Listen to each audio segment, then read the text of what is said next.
புது இல்லம் குடியமரும் இணையரே நீவே நலமும் வளமும் பெற்று மகிழ்வுடனே வாழ்க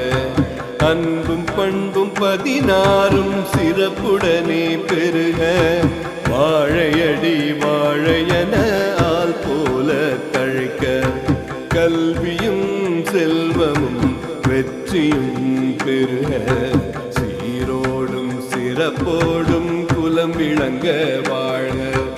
இல்லறத்தில் மகிழ்ச்சியும் நீளாயுளும் பெற்று பேரோடும் புகழோடும் வாழ்க வாழ்கவே இல்லறத்தில் மகிழ்ச்சியும் நீளாயுளும் பெற்று பேரோடும் புகழோடும்